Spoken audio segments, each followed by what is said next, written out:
mendengarkan paparan yang kedua sebelum nanti masuk kita ke materi diskusinya.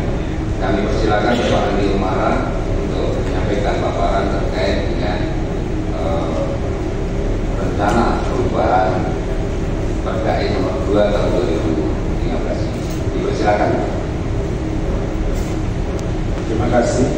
Pengetahuan kami menurut telaah yang telah dipaparkan oleh pemateri dari materinya, yakni dalam menindak di putusan MK yang menyatakan bahwasannya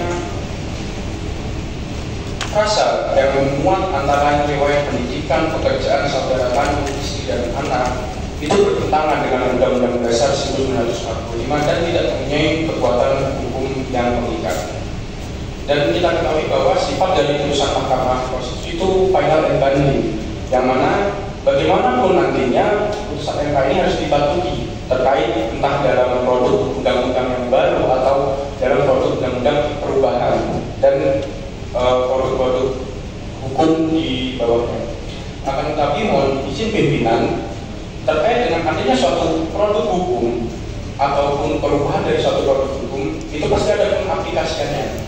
Nah, sependek telah kami bahwasannya hal ini secara tidak langsung memberikan penjelasan bahwasannya hal tersebut memberikan peluang kepada seorang perempuan untuk mencalonkan diri sebagai calon gubernur maupun calon wakil gubernur daerah istimewa Yogyakarta. Nah, oleh karena itu mohon izin untuk bertanya pimpinan, bagaimana kesiapan dari keraton maupun Pura Pakualaman dan dari DPRD sendiri terkait hal ini dan bagaimana konsekuensi yang nantinya akan terjadi atas hal tersebut. Karena ketika produk hukum dari pasca putusan MK ini telah dibuat secara undang-undang perubahan ataupun perdais, itu kan akan menimbulkan satu kepastian hukum yang mengikat, dan kepastian hukum ini pasti akan ada pengaplikasiannya. Karena kita ketahui bahwa suatu produk hukum yang dibentuk pasti akan ada pengaplikasiannya ke depannya. Nah, untuk itu begitu tadi pertanyaan dari kami, bagaimana kesiapan dari Keraton Pura Pakualaman ataupun dari DPRD sendiri, serta bagaimana konsekuensi yang timbul nantinya. Terima kasih pimpinan. 15. Saya mempersiapkan PPT dan saya memberikan judul 3 dokumen hukum kalau bisa dikatakan. Ada Undang-Undang 13/2012, kemudian ada putusan MK tahun 2016 dan Perdais 2 tahun 2015. Dan saya pikir ini mewakili apa sebenarnya yang menjadi kegiatan inti dari public hearing saat ini. Bapak Ibu yang saya hormati, untuk mempersingkat waktu, saya akan mencoba melihat kajian utama dari rencana. Saya akan mencoba melihatnya dari 13 tahun 2012 tentang istimewa daerah istimewa Yogyakarta yang lahir sejak tahun 2012, sudah lebih dari 1 dekade, dan dalam perjalanannya kemudian ada putusan Mahkamah Konstitusi nomor 88 tahun 2015 yang memberikan makna khususnya pasal 18 ayat 1 huruf M dari Undang-Undang Istimewa Yogyakarta. Dan di dalam pasal 18 tersebut dinyatakan bahwa salah satu syarat calon gubernur wakil gubernur menyerahkan daftar riwayat hidup yang memuat antara lain, Bapak Ibu sudah sangat familiar dengan itu, riwayat hidup, pekerjaan, saudara kandung, istri dan anak. Nah, putusan 88 2015 menyatakan bahwa frasa dimaksud, frasa yang saya sebut tadi, yang memuat antara lain pendidikan, riwayat pendidikan, pekerjaan, saudara kandung, istri dan anak, itu oleh Mahkamah Konstitusi dinyatakan bertentangan dengan Undang-Undang Dasar dan tidak mempunyai kekuatan hukum mengikat. Nah, kalau kita lihat ada pasal di dalam undang-undang dan kemudian ada putusan Mahkamah Konstitusi terkait dengan pasal pasal yang ada dalam undang-undang tersebut. Apa kemudian dampak dari pasal yang sudah dinyatakan bertentangan dengan undang-undang dasar dan tidak punya kekuatan hukum ini kan? Nah, pada slide selanjutnya kita bisa melihat tentu apa yang dideklarasikan oleh Mahkamah Konstitusi itu menjadikan pasal 18 khususnya huruf N itu tidak punya kekuatan hukum kita. Artinya apa? Artinya secara umum pasal 18 ayat 1 huruf M itu kehilangan kekuatan hukumnya. Artinya dia tidak dapat digunakan dalam perbuatan hukum, walaupun undang-undang atau pasal dimaksud itu belum dilakukan perubahan. Nah, pertanyaannya adalah apakah kemudian perlu dilakukan perubahan terhadap Undang-Undang 13 tahun 2012? Kalau kita melihat, nah ini masuk ke konsep dan teori. Ada dua pandangan. Biasa kalau mungkin Pak Lino senior saya, beliau sangat paham. Kalau ada dua atau lebih ahli hukum, maka pandangannya akan lebih daripada itu. Jadi dari situ kita bisa melihat setidaknya ada dua pandangan berkaitan dengan bagaimana putusan Mahkamah Konstitusi itu. Yang pertama disebut sebagai atau bersifat self-executing, di mana sebenarnya putusan itu sudah mengeksekusi dengan sendirinya. Artinya apa? Artinya tidak perlu tindak lanjut dari pembentuk hukum. Pertanyaannya mengapa? Karena putusan MK menyatakan bahwa pasal dimaksud itu tidak memiliki kekuatan hukum mengikat dan secara tidak langsung, tidak secara langsung itu memerintahkan untuk undang-undang untuk melakukan perubahan. Kalau kita membaca teks dari putusannya, itu pandangan yang pertama. Pandangan yang kedua menyatakan bahwa putusan MK itu tetap perlu ditindaklanjuti, khususnya oleh pembentuk undang-undang. Kenapa demikian? Kalau kita melihat dari Undang-Undang tentang Pembentukan Peraturan Perundang-Undangan 12 tahun 2011 setelah perubahannya di pasal 10-nya, salah satu materi muatan undang-undang adalah tindak lanjut dari putusan Mahkamah Konstitusi. Slide selanjutnya.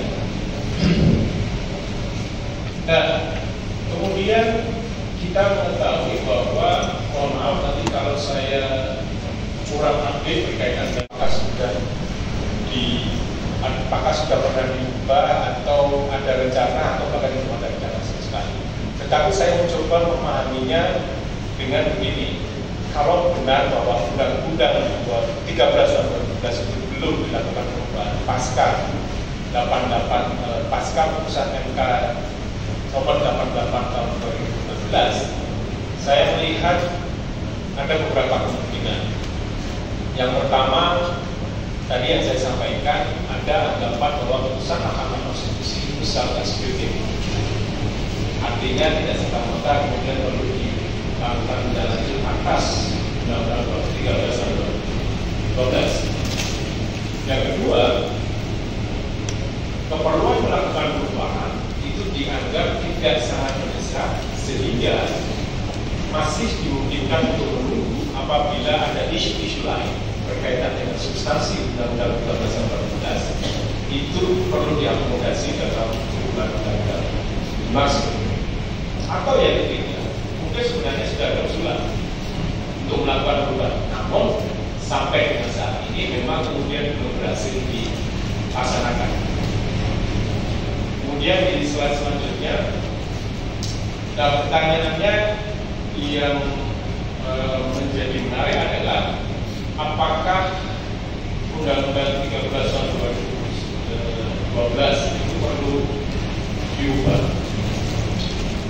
Saya berdasarkan pengetahuan yang saya pahami perlu. Kenapa itu perlu? Pertama, untuk menjamin kepastian hukum, tentu beserta keadilan dan kemanfaatan, serta sebagai salah satu kejamatan dari tindak lanjut putusan MK 88 2016. Nah, bagaimana jika belum dilakukan perubahan atas Undang-Undang 13 tahun 2012 tersebut?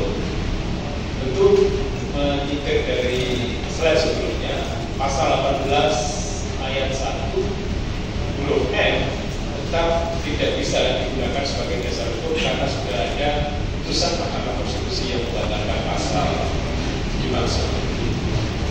Nah, kemudian apa urgensinya? Urgensinya kalau saya melihat perubahan Undang-Undang 13 tahun 2012 itu untuk mengantisipasi dan menghindarkan perbedaan atau berbagai perbedaan yang mungkin terjadi antara yang berpandangan bahwa putusan MK itu secara positif dan adanya fakta bahwa Undang-Undang 13 tahun 2012 itu masih memuat rasa lama yang sebenarnya sudah dibatalkan oleh Mahkamah Konstitusi. Kemudian di slide selanjutnya, nah pertanyaan yang menurut saya juga penting untuk kita sama-sama diskusikan adalah apakah rencana perubahan Perda S 2 tahun 2015 itu perlu menunggu perubahan Undang-Undang 13 tahun 2012. Menurut saya tidak wajib, karena pertama tadi ya secara substantif sebenarnya sudah ada perubahan dari pasal 18 ayat 1 huruf M karena adanya putusan Mahkamah Konstitusi tahun 2016, walaupun senyatanya pasal tersebut belum diubah. Kemudian yang kedua, perubahan Undang-Undang 13 itu belum pasti. Mohon dikoreksi nanti kalau saya dalam hal ini kurang update. Apakah akan segera terjadi? Tentu keadaan ini berpotensi menimbulkan polemik kalau memang benar-benar belum segera dilakukan. Kemudian yang ketiga yang menurut saya ini juga penting adalah kepastian perubahan Undang-Undang 13 itu di luar kendali dari Pemda DIY maupun DPRD DIY karena memang bukan untuk undang-undang. Dan ini kemudian semakin menambah ketidakpastian kapan perubahan undang-undang tersebut akan dilakukan. Padahal pada saat yang sama perlu adanya kepastian hukum dalam penyelenggaraan pemerintahan. Nah, berdasarkan pada Undang-Undang 13, kemudian putusan MK tahun 2016, maka rencana perubahan Perda S 2 tahun 2015 itu sudah tepat, antisipatif kalau saya katakan, dan tidak perlu menunggu terbitnya Undang-Undang 13 tahun 2012 berubah. Pertanyaannya, mengapa? Slide selanjutnya ada beberapa poin yang menurut saya penting. Yang pertama, tentu ini akan memberikan kepastian hukum. Harapannya tidak ada lagi karena teksnya belum diubah, padahal sudah ada putusan pengadilan, maka yang menjadikan polemik antara bagaimana memahami putusan pengadilan dan bagaimana teks undang-undang yang belum diubah. Yang kedua, menghindarkan potensi persoalan hukum atau polemik di kemudian hari. Kemudian yang berikutnya, walaupun ada pandangan yang saya sampaikan putusan MK itu secara positif, namun pada kenyataannya ketiadaan perubahan peraturan perundang-undangan itu sering atau kadang mengundang polemik atau kontroversi. Oleh karenanya substansi putusan 88 itu perlu diformalkan dalam peraturan perundang-undangan sebagai langkah antisipasi. Berikutnya, kemudian pertanyaan, apa bentuk tindak lanjut putusan MK tersebut? Kalau kita melihat, memahami undang-undang pembentukan peraturan perundang-undangan, salah satu materi undang-undang adalah tindak lanjut dari putusan Mahkamah Konstitusi. Tetapi pertanyaannya, undang-undang dimaksud itu belum dilakukan perubahan atau penyesuaian dengan putusan Mahkamah Konstitusi. Dan kalaupun ada rencana mengubah Perkadis 2 tahun 2015 sebelum Undang-Undang 13 tahun 2012 diubah, apakah boleh penerbitan perda tersebut sebelum undang-undang diubah?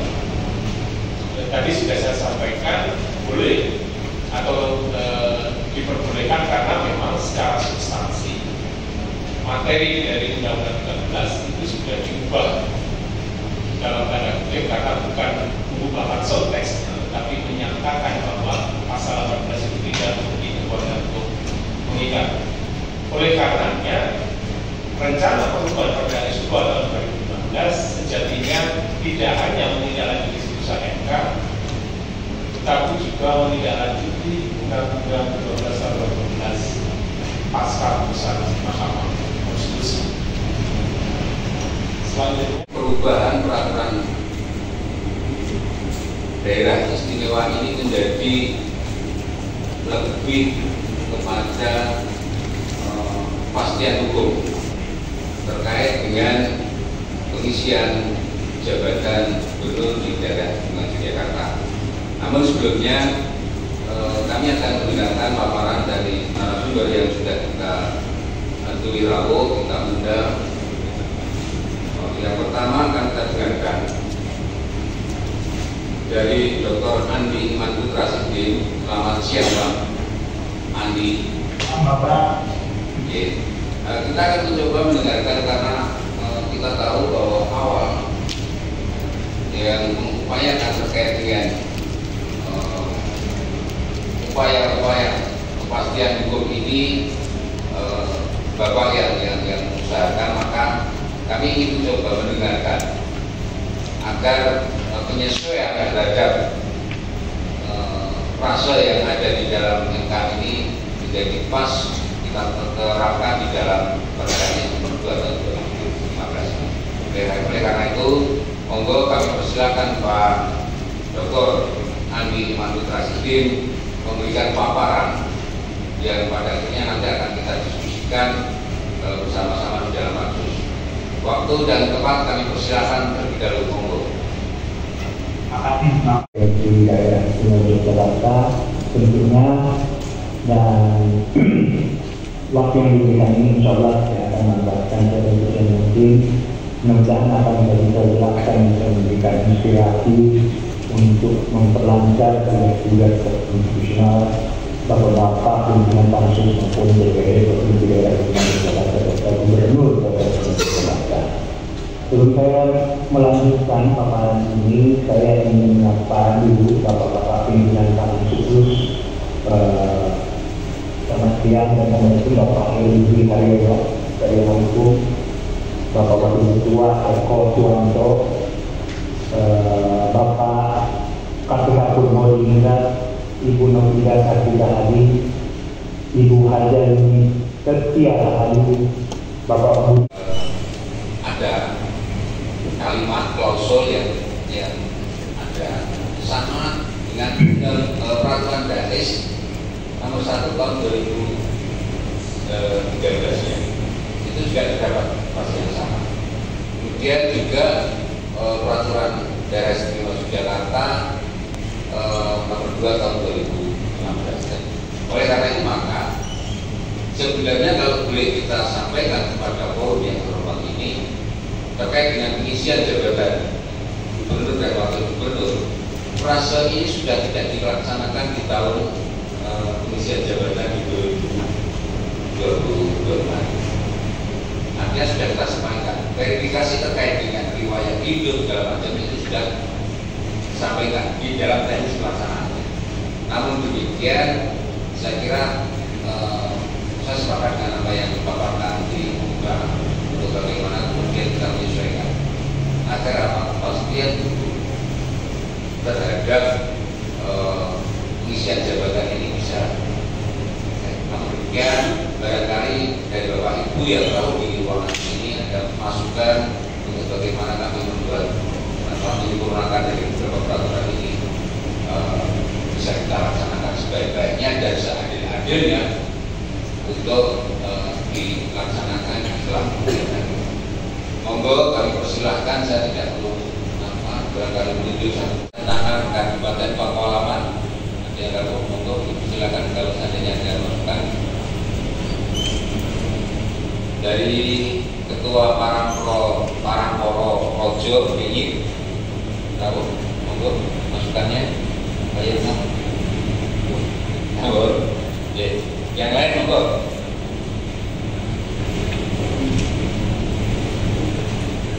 Pani Radiowati, saya tahu.